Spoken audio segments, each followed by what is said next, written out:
Why, you're looking a bit more chipper. Yes. Looks like that collar fits you snugly enough. Nice bit of work, even if I do say so myself. There you are. Not too tight, I hope. The collar, I mean. Oh, not to worry. Every dog has to get used to its leash. In the meantime, your next stop will be Magister William. All passengers have to be registered in the ship's manifest, and he's the chap in charge of the logs. You'll find him on the other side of this deck, in the officers' quarters.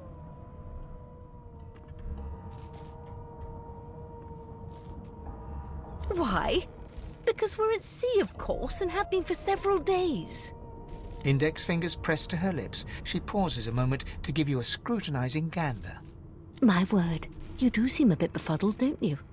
Perhaps I was a bit too generous with that sedative.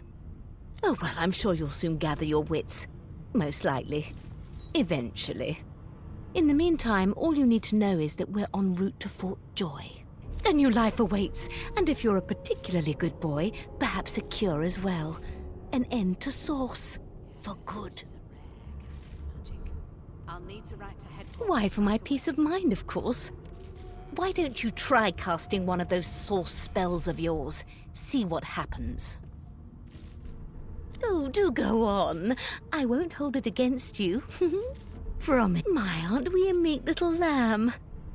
Perhaps I needn't have collared you at all, though it does look darling on you. So let's just leave it on, shall we?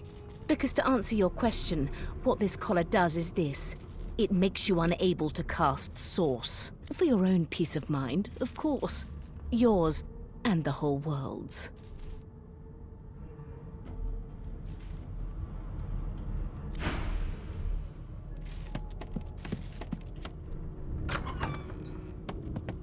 Good gods!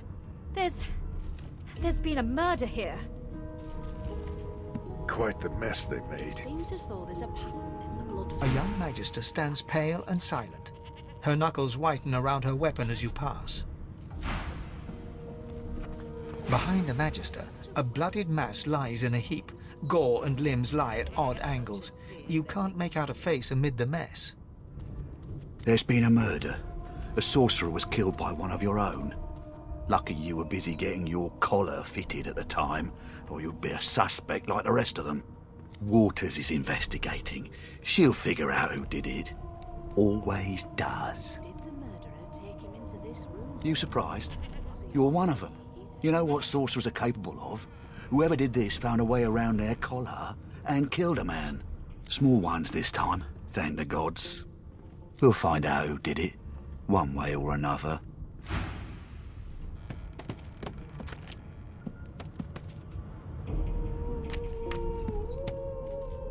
Ugly sight, isn't it?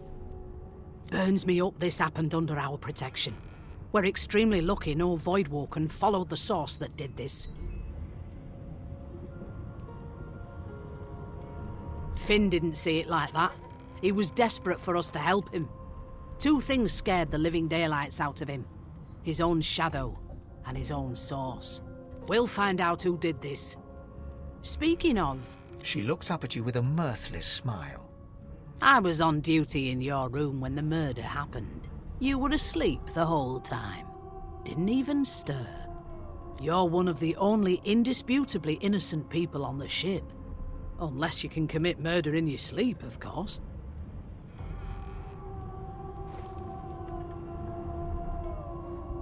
Figured as much.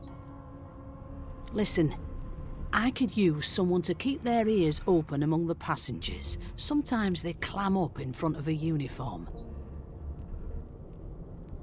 Bring me a good lead, and I'll throw in a shiny gold coin for you. How about that?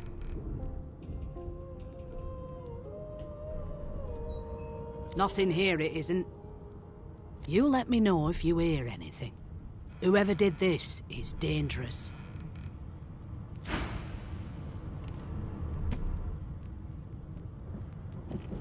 No known associates.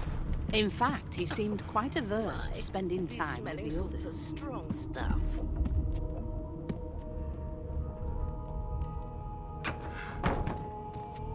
So, any...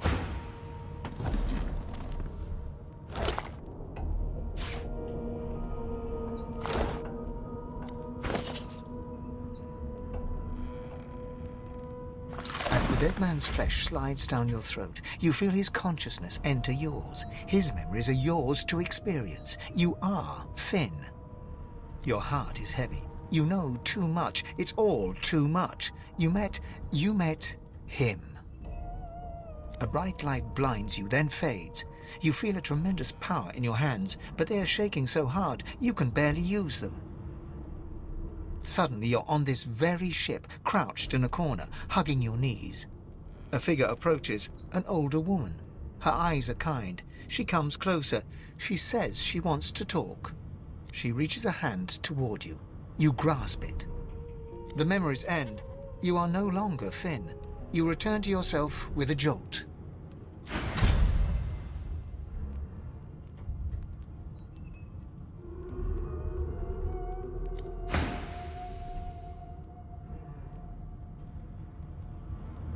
Right. Take...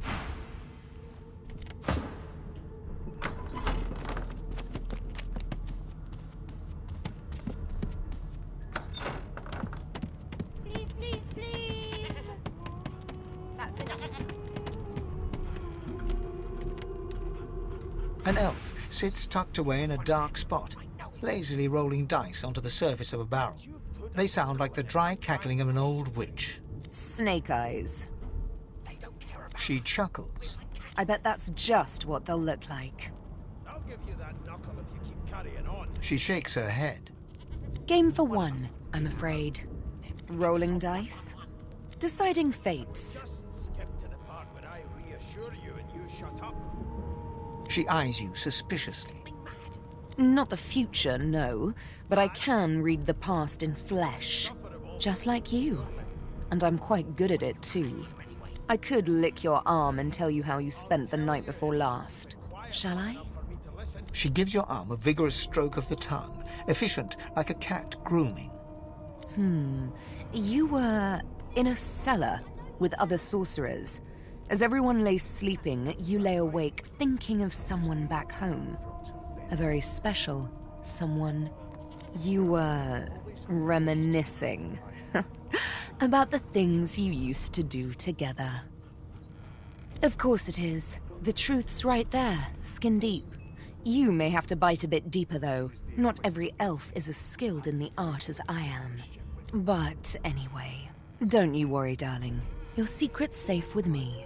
I don't lick and tell. Don't worry, honey. It isn't yours. She looks you up and down with the merest hint of a coy smile on her lips. Never say never, though.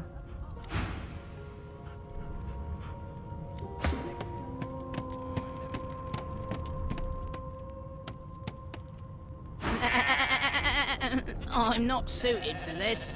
It's sea cow, not sea sheep. Haven't got any shears, have you? People these days.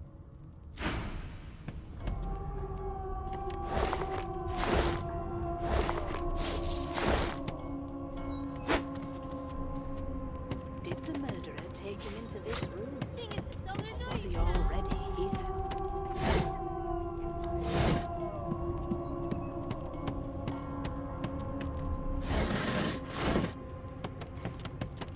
It was one of them. I know it. Would you put a knuckle in it? I'm trying to I'm busy watching for clues, sorcerer. Go take your sub-story somewhere else.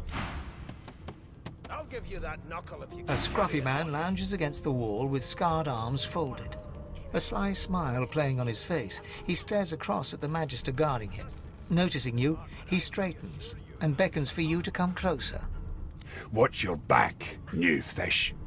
There's a murderer on board, and I'd bet 3 months' pay it's this trampython. Rolling his eyes at the Magister's warning, the man named Ifan beckons again. He leans in and adjusts your collar with a sharp tug, balancing its weight so it no longer presses unpleasantly on your neck. He winks. Pinches less that way, right? Hocking a phlegmy gobbet in your general direction, the sullen Magister settles back to his task of glowering at Ifan. And now, you. We used to know each other, more's the pity. I was his commander many, many, many moons ago. Isn't that right, Vic? Standing far back from Ifan, the tight-faced Magister draws one finger across his throat in an elaborate fashion, but says nothing. Ifan grins, flashing pointed white teeth. Same as he was at 14 years old. Only difference is somebody gave him a bigger sword and now he's Johnny Big Pants. Long story. Maybe I'll tell you about it in the Joy. Away from interested parties. No. The dead man, Finn, is it? I'd no business with him. And I wouldn't put a man down without good reason. He glances over at Magister Victor, who's staring back at him with pointed intensity. Damn shame sheer annoyance isn't reason enough. The Joy, I've heard a lot. Nothing good. No surprise there, since Bishop Alexander runs the show. Wonder if we'll get to meet the ringmaster himself. Easy now. I might think the same, but Vic here will blow a blood vessel if he hears you talking like that. What are you conspiring about over there? You, Lizard, what's your name? Oh, don't mind him. Vic's just got a bee in his bonnet. And that bee... Name! Don't you get saucy with me when you clearly don't know the first thing about sauce. Magister Victor looks at you suspiciously, then scrawls something illegible down in a tiny notebook. He scowls at you as he stows the notebook back in his voluminous robes. Away with you, at once. Ifan performs an elaborate pantomime of keeping quiet, one finger in front of his lips as he leans back against the wall.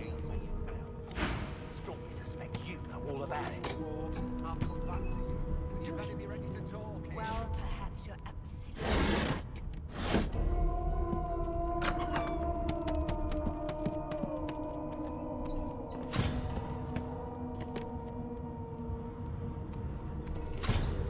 Never thought you'd end up a prison guard, Vic. That's right. I always knew you'd turn out rotten Ben Nest. Your kind always has the closest to our divine wolves at a campfire. Well, you've got this wolf on a leash now. As soon as the Inquisitor gets here, we'll hang you right over the side of this ship with it.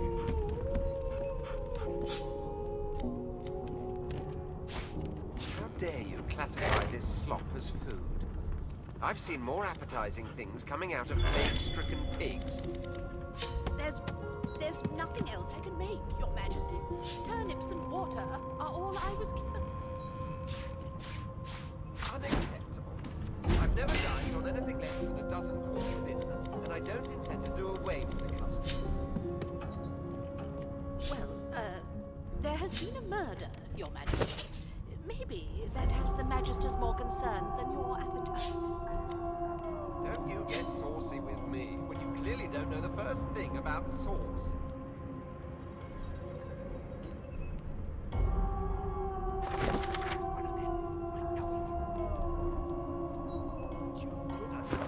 I'm trying to concentrate.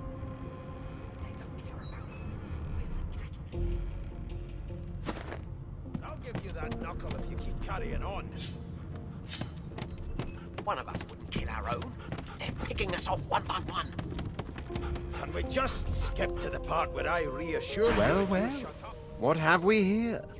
A fresh face in this stale hell. Let's size you up, shall we? See if you'll do.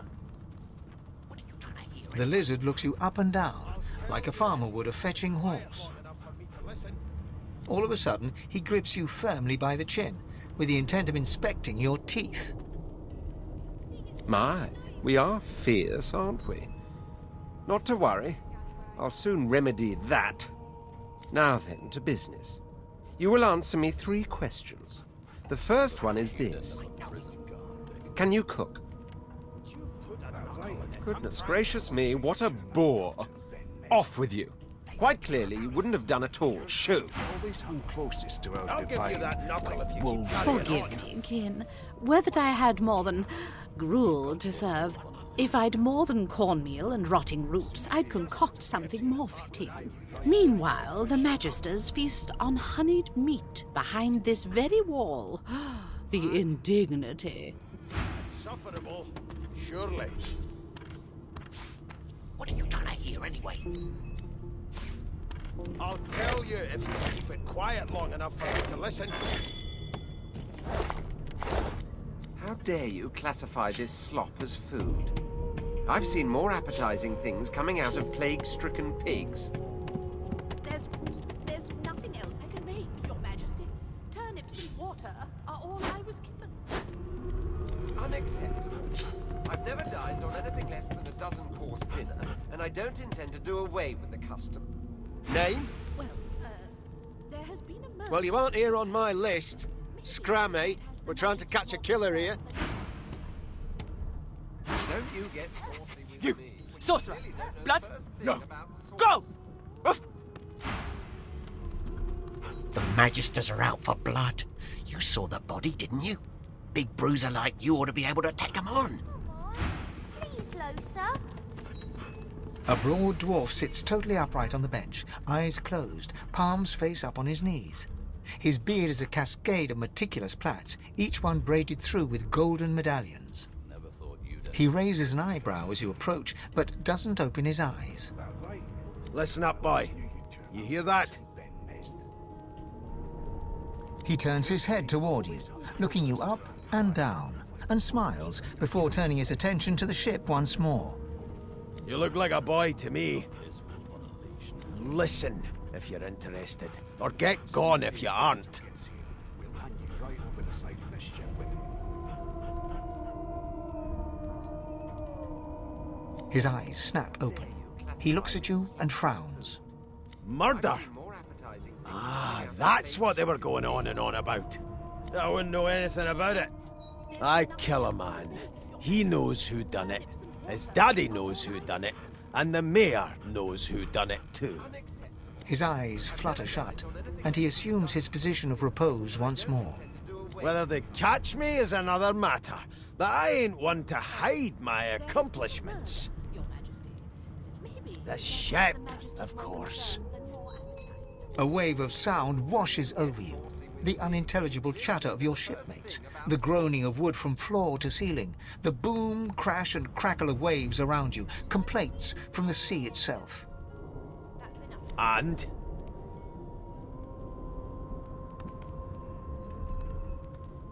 Never thought you'd end up a prison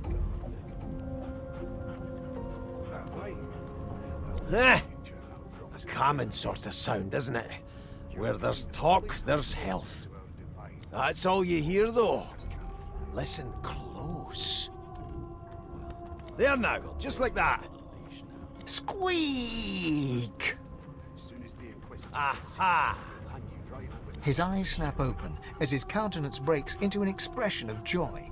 One great paw claps you on the back. The other catches you before you lose your footing. There. You heard it, didn't you? I knew it. I knew it. Aye, this is good news, boy. Good news. No, you beautiful idiot. That wasn't any rat. It was the wheel. Squeaks whenever the helmsman jerks it clockwise, which means we're heading east. Burn my beard. That means if we've been travelling for, yes, only 10.34 nautical miles to Fort Joy. Ah, so you've eyes as well as ears, eh? You'll go far, mate, even here. No indeed, boy. But that ain't my final destination. The dwarf leans back from the table and strokes his beard, gold medallions jingling merrily. His eyes roll over to you. That'll be all. Thank you kindly, boy. I forgot how to sing. I did.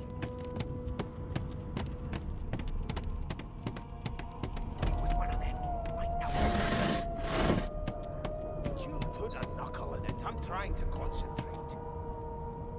Ah, there you are. Husband. Would you please tell this very charming gaggle of not at all brat-like babes that I am by no accounts this Losa woman, nor do I sing, in fact. I'm deathly allergical. How very correct you are, spouse of mine. Madame Josephine Gribbles de Peeb refuses to be confused with anyone else. What? What's so funny? Her pinched face cracks into a great grin, and she shoos the children away from her with a laugh. Yeah, okay, you found me out. Go on and git, and maybe I'll sing you something when I'm good and ready. She turns to you, dark-eyed and dirty-haired, and smiles flatly. Gotta keep ourselves entertained, haven't we? You presume right. Nope, trying not to find anything out either. Ignorance is bliss. The utterer, the better.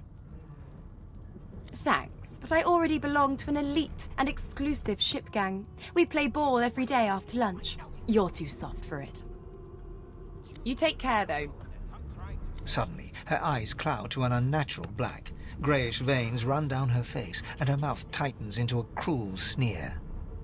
As quickly as they came, the clouds clear. She smiles as though no change came over her. Good luck, Chief. Can we just skip to the part where I reassure you and you shut up? The elf is reading a volume of Cranley Hubert's famous encyclopedia. He looks up, his big round eyes scanning your body, absorbing every detail. He reaches out, flicks a finger against one of your scales, and rubs his chin. Fascinating. He sits back and returns to his book, flicking quickly from page to page, completely oblivious to your presence.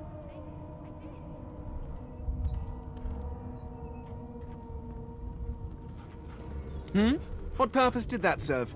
Was that a greeting? Was it... Oh dear. I seem to have crossed some cultural taboo.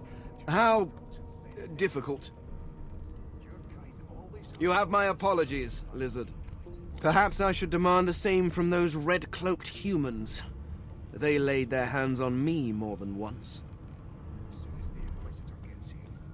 Perhaps. Perhaps not. Understanding is all rather relative. Take this book, for example. I understand all of it, and yet none of it makes sense. It is simultaneously too detailed and insufficient. I know the beginning of this tale and the end, but I am rather missing the middle. Tell me, what do you know of our world's history?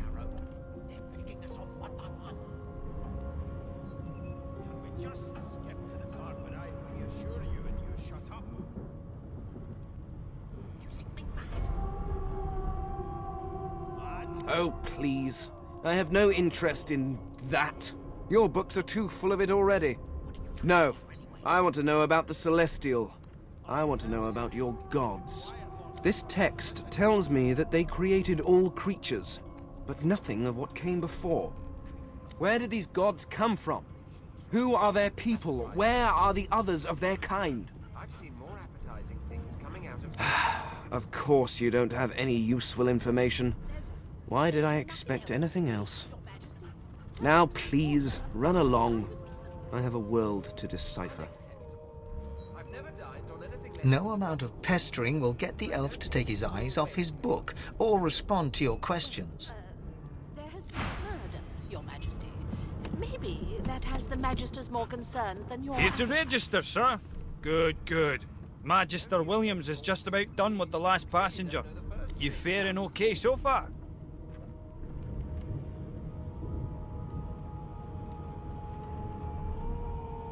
He tugs the collar of his uniform and chuckles.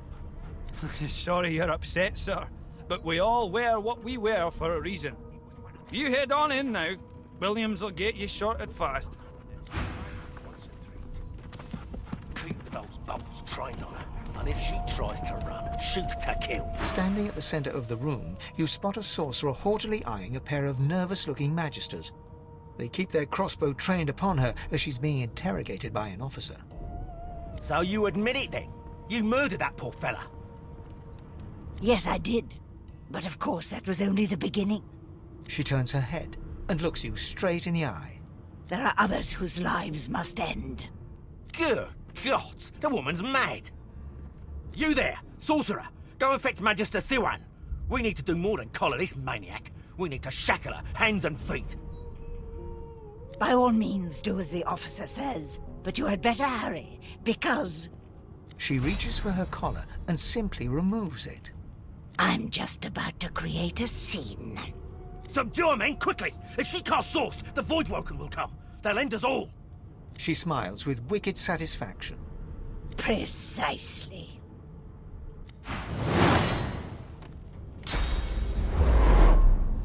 Keep the thumbs trying. Shoot to kill.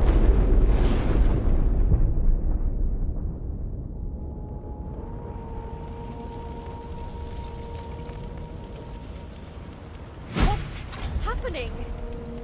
No time for chatter. We've got to get out of here.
What happened?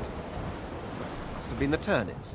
You dare strike a royal? Ooh. The lizard's eyes close as he slips into unconsciousness. The dwarf lies in a heap on the floor, his great beard twisted and tangled around him. He is stock still. You can't see if he's living or dead. You hear a faint thud, thud, thud. He's alive, but only just.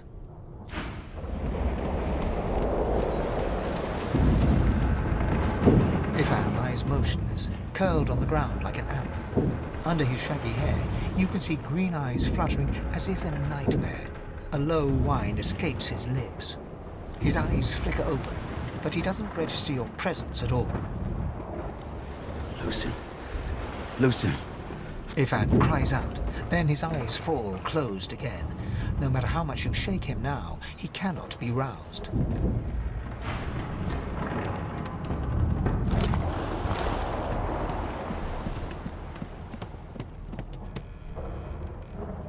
No, not the final dark. Not yet.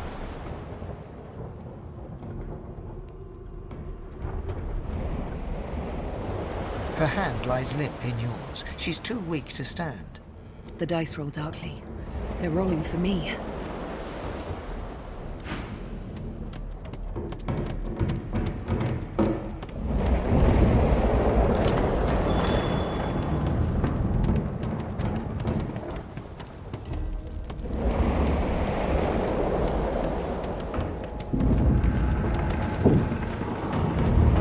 Nothing to see here.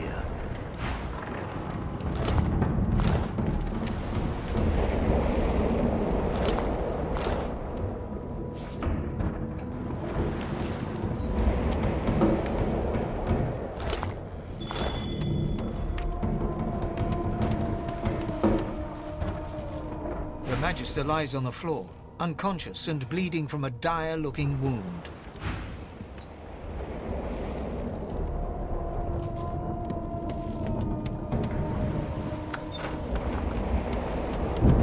Hatch is blocked. I'll need to find another way.